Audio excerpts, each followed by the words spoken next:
नमस्कार दोस्तों। कल देश की संसद किसी खास वजह से काफ़ी ज़्यादा चर्चा में रही, काफ़ी ज़्यादा सुर्खियों में रही। जैसा कि आप जानते हो कि इस समय संसद का शीतकालीन सत्र चल रहा है। कल यानी 6 दिसंबर को संसद की कार्रवाई शुरू होते ही राज्यसभा के सभापति यानी देश के उपराष्ट्रपति जगदीप धनखड़ ने कहा, सीट नंबर 222 से 50,000 कैश बरामद हुए हैं। ये सीट कांग्रेस नेता अभिषेक मनु सिंघवी को आवंटन किया गया था।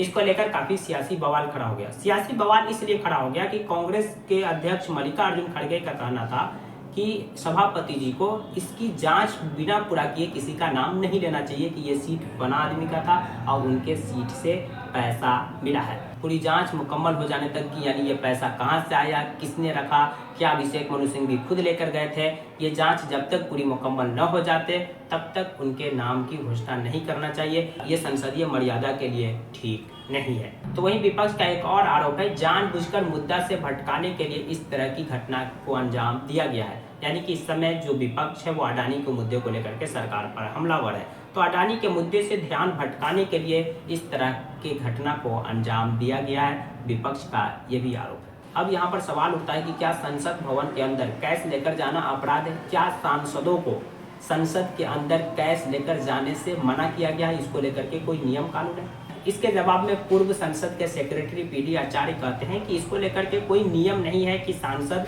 इतना पैसा लेकर संसद में आ सकते हैं या नहीं आ सकते। इसको लेकर के प्रॉपर कोई नियम नहीं है। लेकिन जो भी माननीय संसद की कार्रवाई में जाते हैं तो उससे पहले उन्हें एक प्रोसेस से गुजरना पड़ता है, जहां पर उनकी पूरी तलाशी ली जाती है, पूरे बैग की तलाशी ली जाती है, सारे डॉक्यूमेंट की तलाशी ली जाती है। संसद भवन के अंदर उन्हें लैपटॉप, मोबाइल, जो जरूरी डॉक्यूमेंट है, इन सब को ले जाने की जरूरत होती है।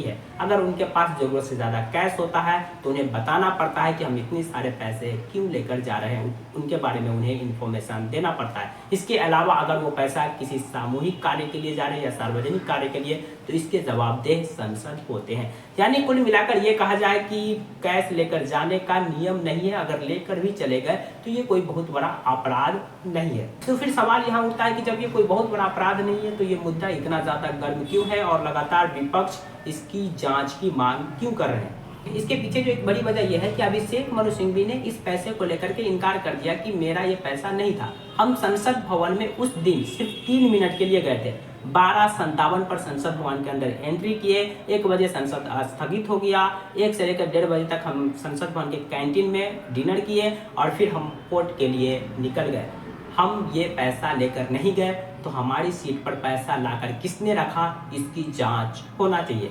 जांच एक और वजह से करने की मांग की जा रही है कि अगर कोई सांसद ने उनके सीट पर पैसा नहीं रखा या खुद अभिषेक मनु सिंघवी ने पैसा लेकर नहीं गए तो फिर कौन तीसरे लोग वहां पर पैसा लाकर रखे? अगर कोई बाहरी लोग संसद भवन के अंदर घुस के उसके सीट पर पैसा रखे तो ये संसदीय सिक्योरिटी में एक बड़ी चूक मानी जाएगी और संसद सिक्योरिटी को और ज्यादा अपडेट करने की जरूरत होगी, यानी और ज्यादा सचेत करने की जरूरत होगी। इसीलिए इस मुद्दे की जांच की मांग विपक्ष लगातार कर रहे हैं। वहीं विपक्ष का यह भी कहना है कि इस पूरे मुद्दा को जो चर्चा का विषय इसलिए बनाया गया ताकि मूल मुद्दे से ध्यान भटकाया जाए, यानी कि विपक्ष लगातार जो अडानी के मुद्दे को उठा रहे हैं इस मुद्दे से ध्यान भटकाया जाए। बाकी इस कैश कांड को लेकर आपकी क्या प्रतिक्रिया है? कमेंट बॉक्स को कमेंट कर सकते हैं। जानकारी पसंद आई तो प्लीज़ वीडियो को लाइक कर दीजिए, चैनल को सब्सक्राइब कर दीजिए। Thank you for watching.